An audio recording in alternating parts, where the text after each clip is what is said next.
Good morning. Welcome to Spirit 360 Fellowship. Today's talk is about how do we open how do we activate how do we engage our third eye. And we've all experienced it from time to time. Randomly, seemingly, something will come in, some insight, some information that makes no sense to our physical body, but you know it's true, you know it's right, you know it's accurate. This psychic information, this metaphysical information. And that's coming in through what most people call your third eye. So what we're going to look at today is, what is your third eye? How do you open it? And more importantly, how do you keep it open on command when you need it? And at the very end, I'm going to share with you the 3-step process that allows you to master your ability to keep your third eye open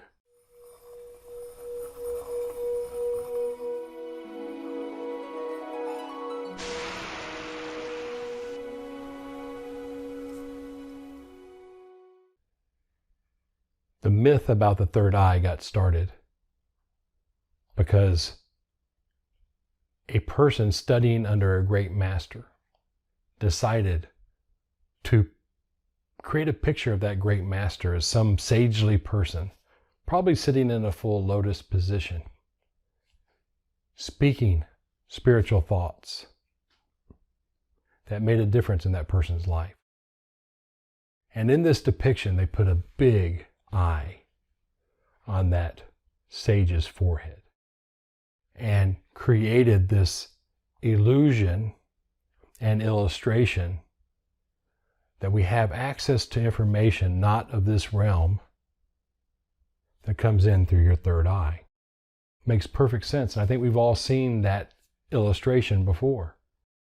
Very prevalent in a lot of the hieroglyphic languages of Egypt and a great many of the Hindu and Chinese philosophies.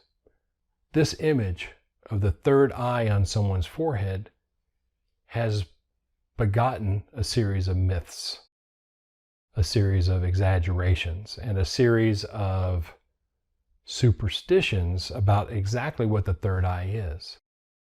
Because as people have begun to continue their studies,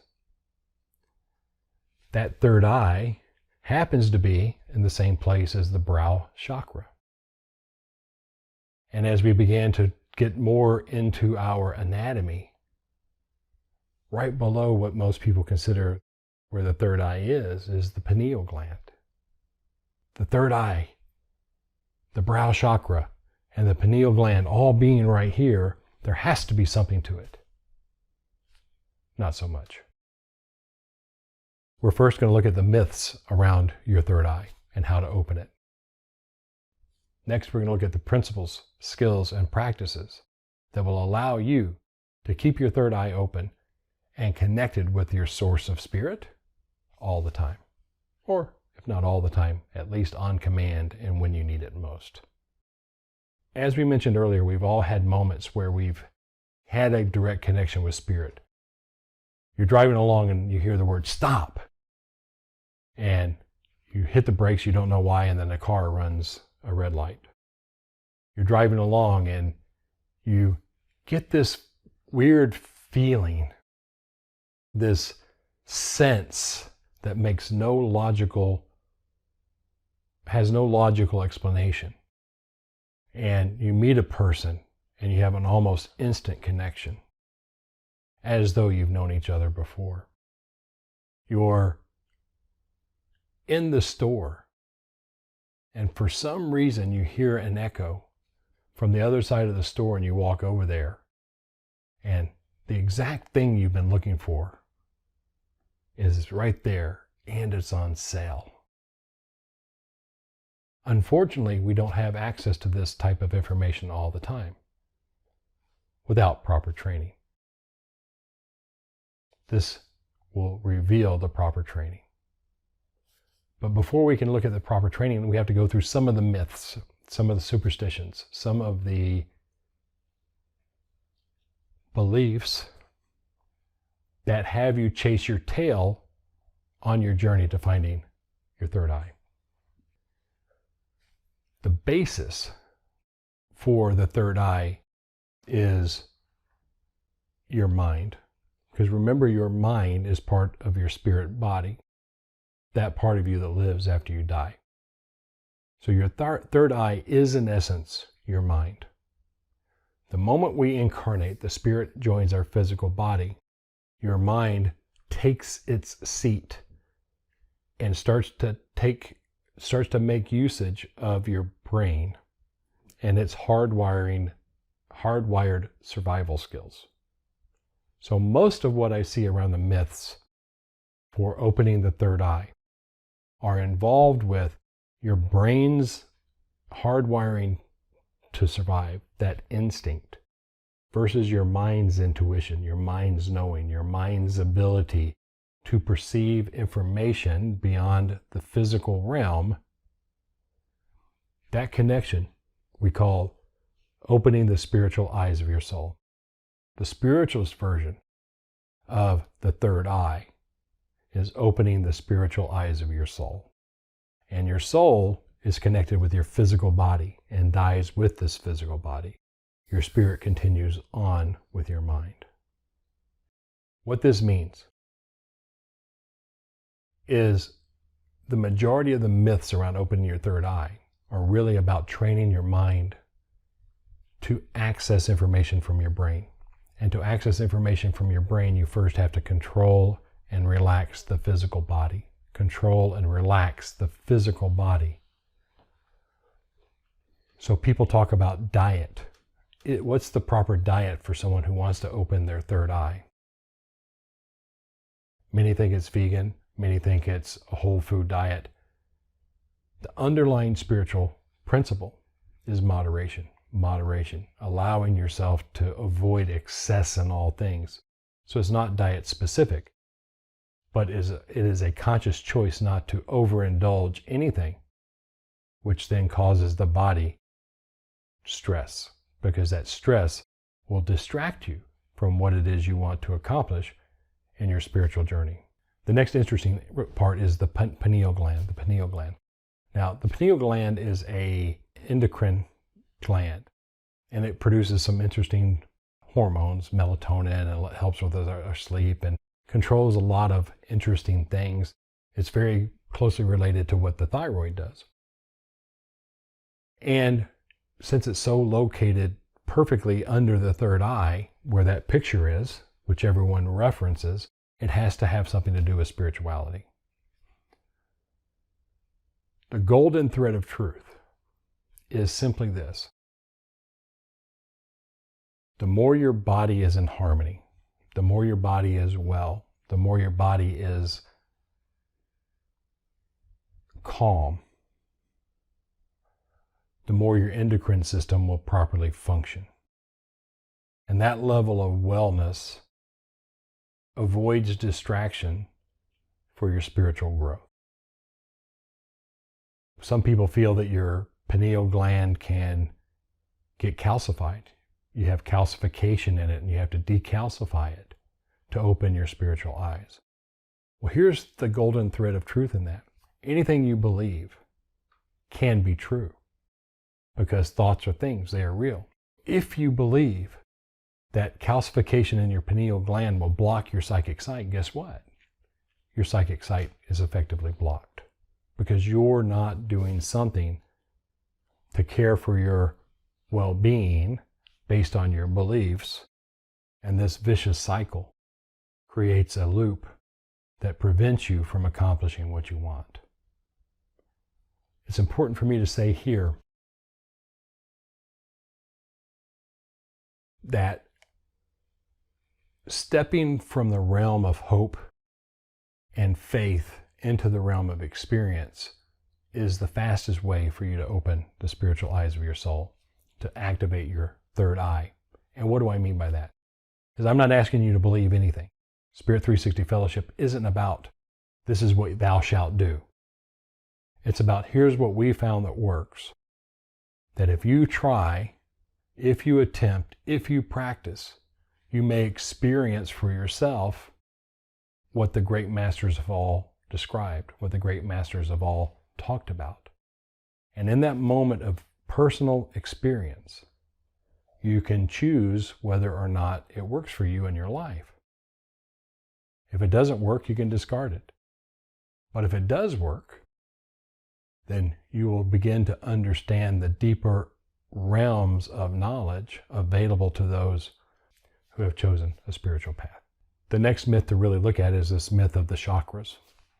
For too many people, they feel that a blocked chakra causes problems. A blocked chakra causes them issues. The problem with having a blocked chakra is the chakra exists in the spirit body. And remember, the spirit body merges with the physical body. So when we start to associate physical ailments, physical scarring, physical types of constraints on the spiritual body, energetically it doesn't make sense, it doesn't work. What happens is your chakras are open all the time. The best way to picture them or imagine them is a sponge, and a sponge that has water pouring in from the top and pouring out from the bottom at the same time. Your chakras allow vital energy to come in from the universe and leave your spiritual body at the same time. Where people get confused is when you do have physical damage in the body, that physical damage in the body will over time affect the way the spirit body works. So if I lose my leg, eventually my spirit leg will disappear. So that is the golden thread of truth is that what happens in the physical body will impinge the spiritual body. But there's nothing in the physical body called a chakra, so the chakra doesn't get blocked. The other myth around chakras is that our chakras are attuned to specific tones and frequencies. That if you go in, this chakra, the crown chakra has this frequency, the brow chakra is different frequency, the throat chakra a different frequency. Again, that's mistaking physical relaxation in the physical body with a spiritual equivalent. And there's no spiritual equivalent. Your spiritual body is malleable. It's able to connect with all energies and all vibrations with a thought from your mind. By trying to say that playing this tone or listening to this vibration or having this frequency or this binaural beat will allow you to be more spiritual, it only does so because it allows your physical body to relax. It gives you a tangible, believable something that your brain can hold on to as a finite step, that if you believe it'll work, it can work. However, will it work all the time? Will it work for all people? And that's the overall spiritual truth is, does it work for everybody? Does it work for each and every? Or is it just your personal truth, which was given to you by some tribal truth, versus to an objective truth that would work for all people? As you allow yourself to truly relax your physical body, which is required for spiritual work, however you relax, it could be chanting, it could be listening to some beautiful vibrational tones. It's important to keep separate that those vibrational tones have nothing to do with what you're wanting to accomplish, which is to open the spiritual eyes of your soul. That's merely a process of quieting your mind, training your brain not to overthink everything, to not have any thoughts, to calm your emotions and allow yourself to be here now in this moment, peaceful. And maintain a quiet, receptive space of thinking tranquility. The best way I've heard this described is imagine in your mind's eye, different from your third eye, but again, your mind's eye happens to be kind of right here where the big picture of the third eye happens to be. I've got one distinct advantage is I don't have a mind's eye.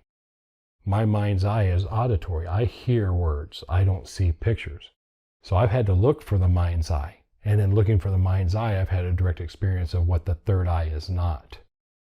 Because my third eye is nowhere near around here. My third eye is actually back here where I perceive words, abstract thoughts.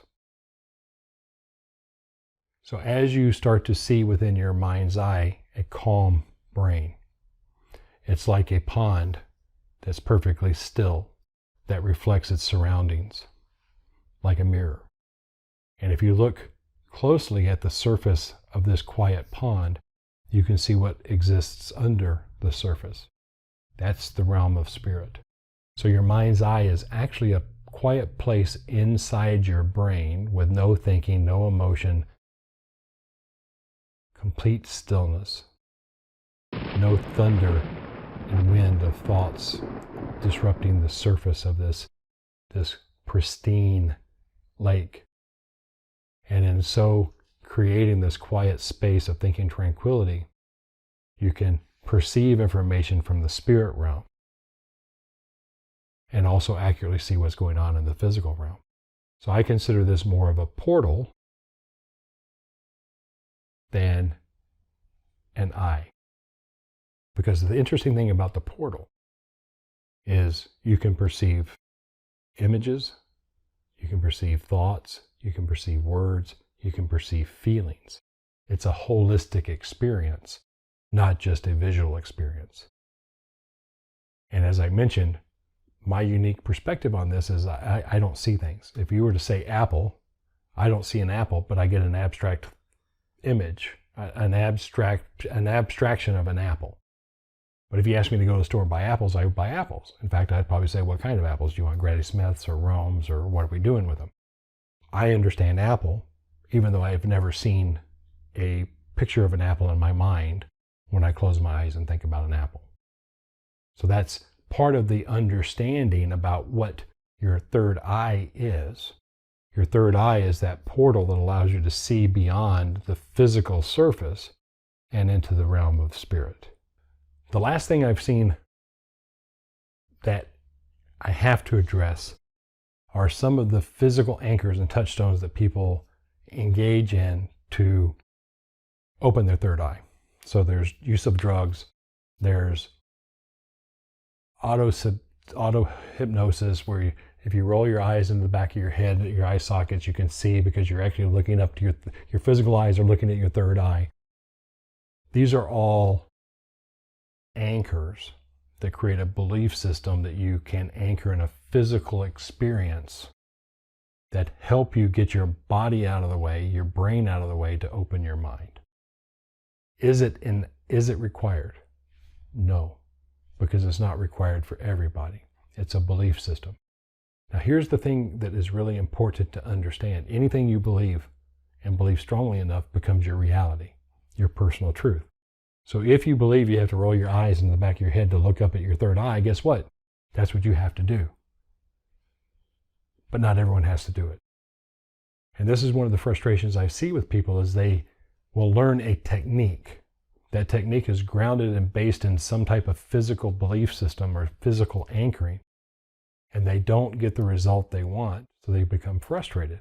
That's why so many people look at many different places for spiritual answers, because so many of the spiritual answers are based on some interpretation of what some great master said, because someone put a picture of a third eye on some sage's forehead 4,000 years ago, and we've all made up stories of what the third eye is.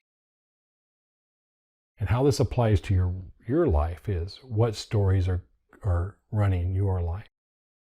And the beauty of being able to, on command, quiet your brain so it's still like that pond, that you can see the real world as it really is, but more importantly have access to the information from the spiritual realm, the energetic realm, the metaphysical realm, is you can create a context for your stories that allow you to know what your next step should be and how to take that next step. Because that's the purpose of spiritual growth and development, is to allow us to become the essence of who we truly are.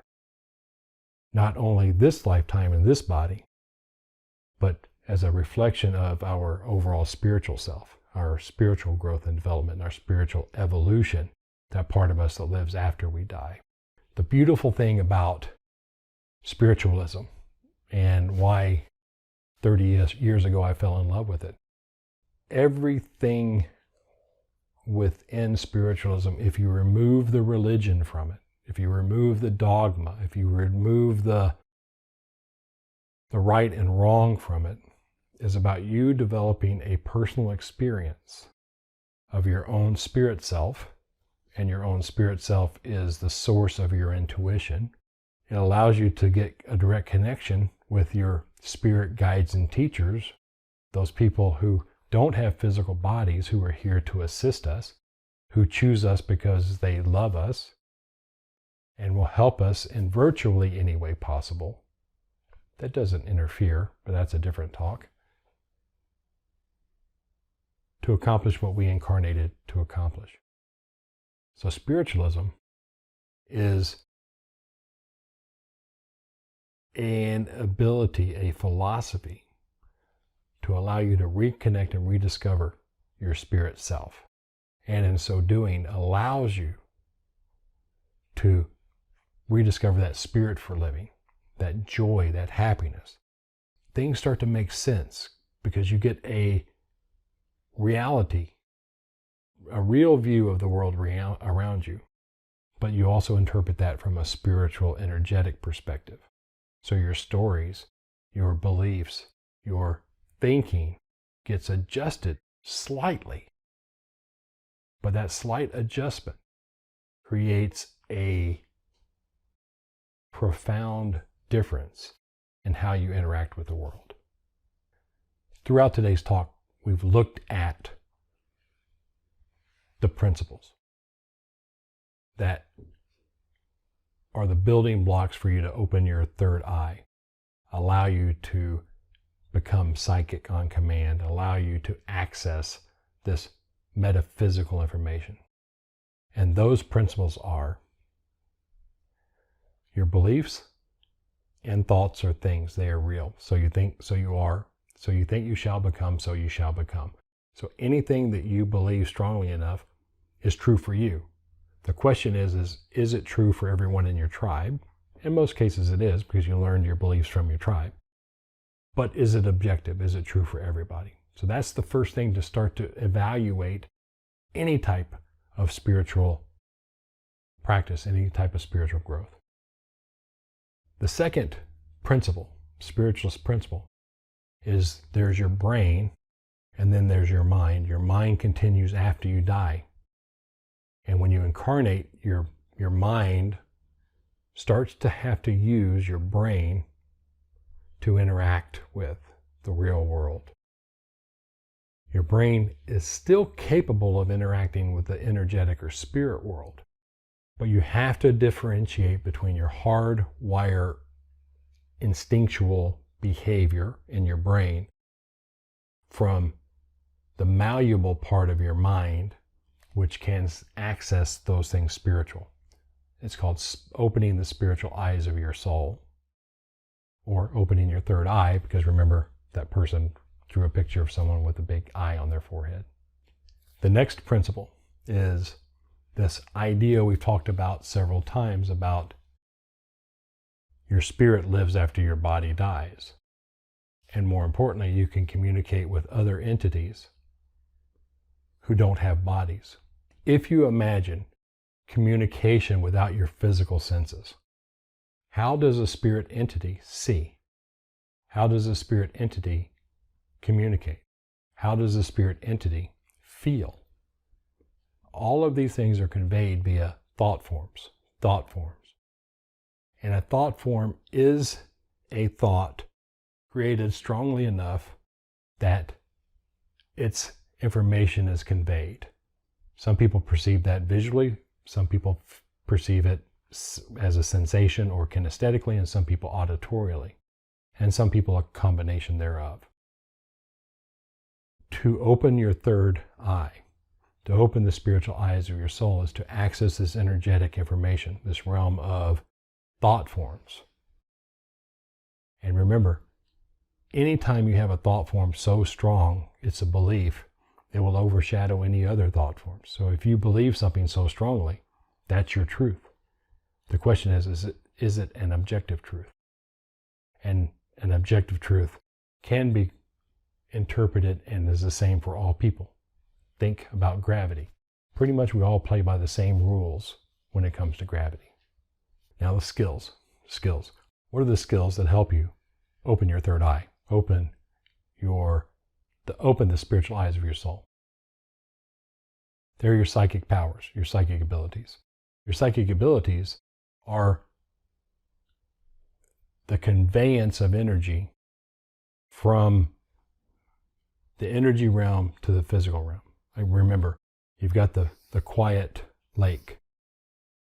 The psychic powers allow you to see below the surface of the lake of your brain.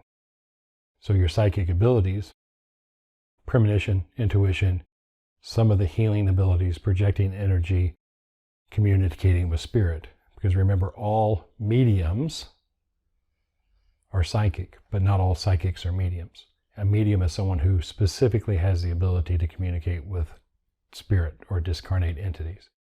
So to be a medium, you have to be psychic.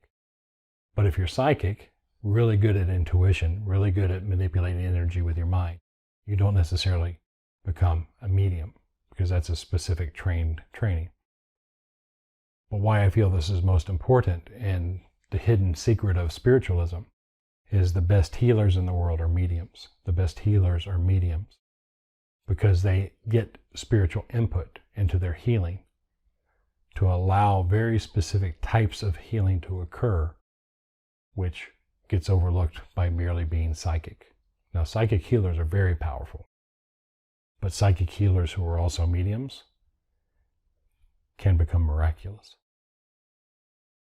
So what are the practices? It's very simple, yet not at all easy. Like most things in the life, if you want to get good at something, you got to practice. The more you practice, the better you get, as long as you're practicing the right skills. And the skills are psychic abilities. Fortunately, psychic abilities are verifiable.